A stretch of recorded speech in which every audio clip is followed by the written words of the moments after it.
Self-Managed Super conducted its annual SMSF Roundtable earlier this year to garner the opinions of some of the most respected experts in the sector about the most important current issues. In this segment, we asked our panellists whether or not the newly elected government should take this opportunity to eliminate superannuation from the budget cycle. That's something I think that the Association has been suggesting to the government now for some time in the budget submissions, that we should actually remove superannuation from the budget cycle. It's felt obviously that too many governments have looked to superannuation to solve short-term budgetary issues, and that it is such a large pool of money now that it can provide significant short-term repair to budget problems that have been caused in other areas. For that reason alone, I think it's right to take it out of the budget cycle to somehow to build some stability in that broad sense. I mean, maybe it's not appropriate to take out everything and every change that's needed in the superannuation industry from the budget and say all of it should be out all of the time, but certainly any major systemic changes or structural changes to the system, I think, do need to be taken out of that need to meet a budget requirement or need at a particular time, often, as we know, very short term in some instances, but having a very long-term impact upon people's retirement purposes and their ability to fund their own retirement. I think that's just as important. That one of the pieces of legislation we'd like to see back again was the definition of what superannuation is in this country again, and some more discussion around that, and perhaps a better definition than the one that was floated last time round. Replacing or supplementing the age pension seems to be lowballing the purpose of superannuation just a little in our view, and to have it as a system which actually funds a dignified and appropriate retirement for people, all Australians who wish to save using that vehicle, I think is something that's more appropriate, and that fits into that idea that it shouldn't be part of the budget cycle as well.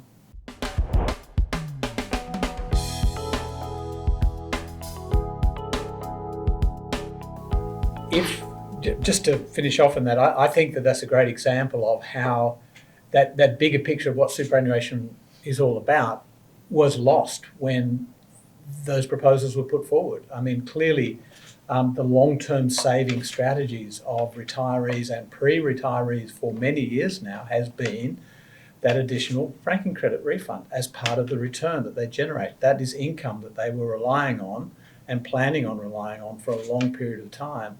Now, if that was something that was, for want of a better word, enshrined in the system in a way, then those type of proposals would stand out as being far less appropriate than what they were at the time. Rather than being an argument about a detail of tax, it really, in many instances, was a detail about the level of income that people expected to have available to them in retirement and how much capital they needed to generate that level of income. And when you're taking whatever percentage it was of that income away in a single policy, it might be a tax policy, but it's also the funding of their retirement as well. So that's why I think that broader strategy, if you've got that broader framework to test these policies against, then you're less likely to have these inappropriate and detailed arguments about whether something is the right thing to do or not, because it should be obvious from the broader description of what it's all about. But don't you think that the argument's been skewed? And that is that in recent years it's become a bottom line revenue raising thing from the government. Sure. And then talk about your talk there, it was about franking credits, and that's a taxation matter. Yep. It should be quite independent of the retirement funding arrangements that we've got in place. And I really think that there needs to be more dovetailing with the social security system. I'm not saying it should be equal to it, because why did I give my money to the government for 40 or 50 years or even longer from superannuation if I don't get some gain out of it that's over and above a basic level of income as the age pension's intended to be? Yeah, I mean, that integration of the various systems is something that's interesting, and I think already the government is talking about a review of that integration of the various areas that are as part of a broader review of retirement income streams generally and what's available. I think that's that's a great direction for the government to go, and to have a minister whose sole responsibility is superannuation and financial services generally, to focus on that. No doubt her job will be taken up with Royal Commission recommendations for a while, but eventually you've got to come to the end of those.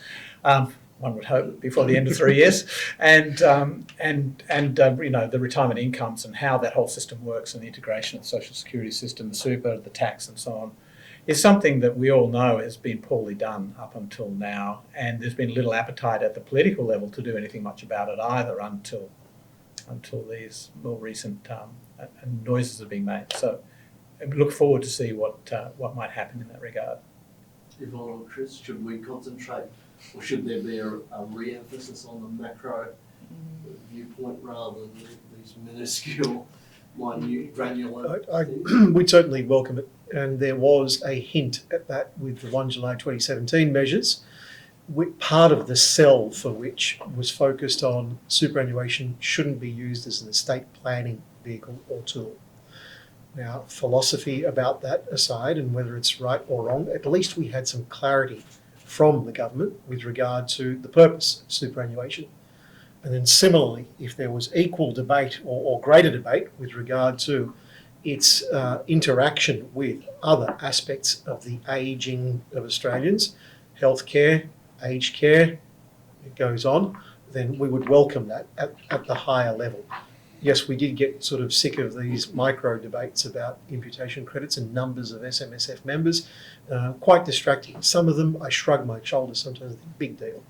The macro issues would be welcome if they were back on the table. I thought we were going to see a lot more debate and engagement from government surrounding 1 July 2017, the hint at estate planning, but sad to say it's sort of drifted away.